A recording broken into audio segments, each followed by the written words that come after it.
Hey Gary, I'm trying a whole new computer to do this recording on, so I'm actually recording live via the YouTube website, so this may be a little weird, but here's the response, I guess. This time I'm drinking Hinterland Cherry Wheat.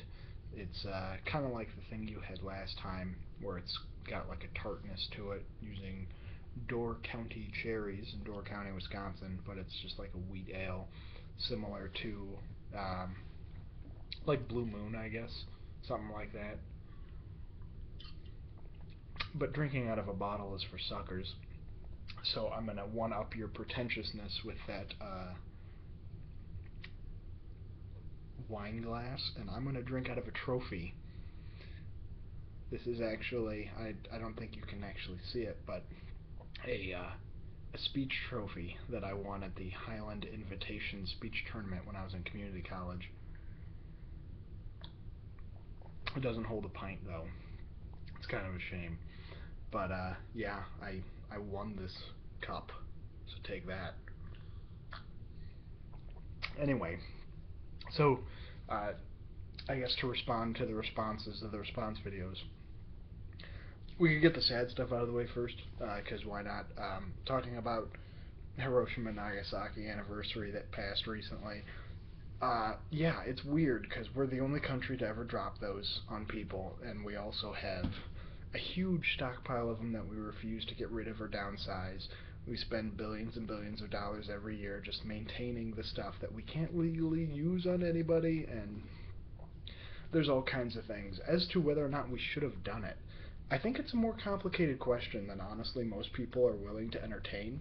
Um, because the whole "we'll save a lot of lives on an invasion" is the only thing the government ever said that everybody just accepted as true. And we'll never know whether or not that's actually true.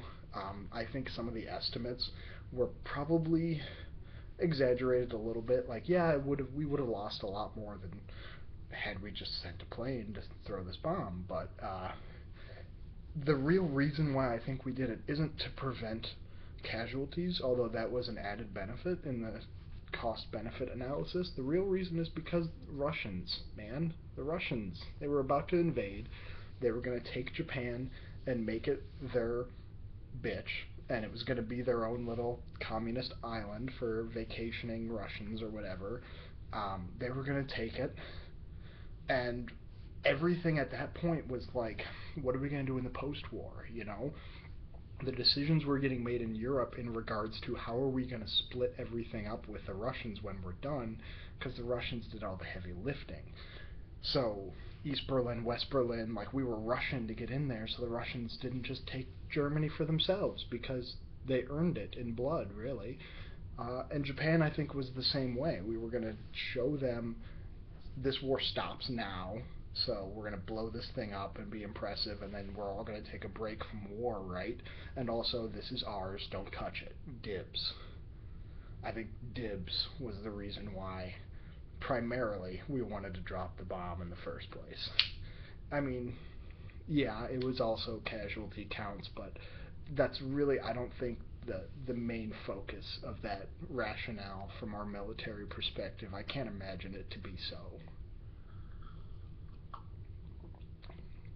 And I think, I don't know, it's better and more possible to argue those things than it is the potential invasion casualties, which would have sucked, but I don't think like the entire island nation of Japan would have just decided to all commit suicide or to fight to the last toddler because Americans were coming. Like that was, while there's some truth to it, it was probably a bit of an exaggeration because come on, for real. Um, let's let's be honest. So yeah, there's that beautiful legacy. I would advocate without anybody else in the mix. Let's just get rid of all of our nuclear arms because what's the point? You know, it's not legal to use them, and that's the main reason why we have no real say in people uh, getting rid of theirs. Like they look at us and say like, you guys are the only ones who dropped them. You have more than anybody else. What are you talking about? We have to get rid of them, you know. So I say why not get rid of them, because we're not going to use them again unless there's an asteroid I'm unaware of.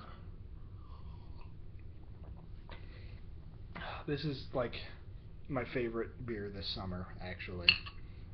It's so good.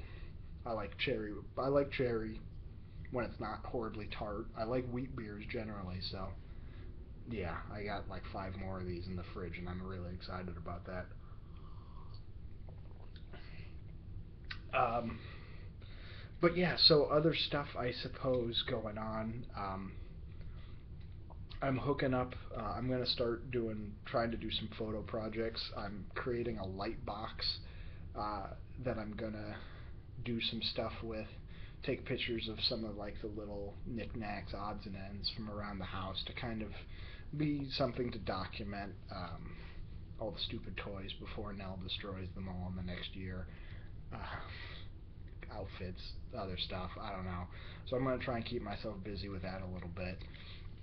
Um, and yeah, I'm really looking forward to the end of summer up here. It's coming soon, I hope, because I mean the highs have only been in like the mid 80s, but it's humid and it's terrible, and I hate summer. And I wish that because it's you could just go out without so much of the sweating and the hotness and do whatever for hours when it's not summer, I guess. So that's about my excitement for the moment. Yeah, I totally didn't cheat on those logic puzzles. Like I told you, I took the LSAT, so I've practiced doing those things. I did Google to make sure my answers were correct after the fact because I was a little paranoid. But I totally was able to figure them out on my own in the first place because yeah, that's that's what I'm gonna say.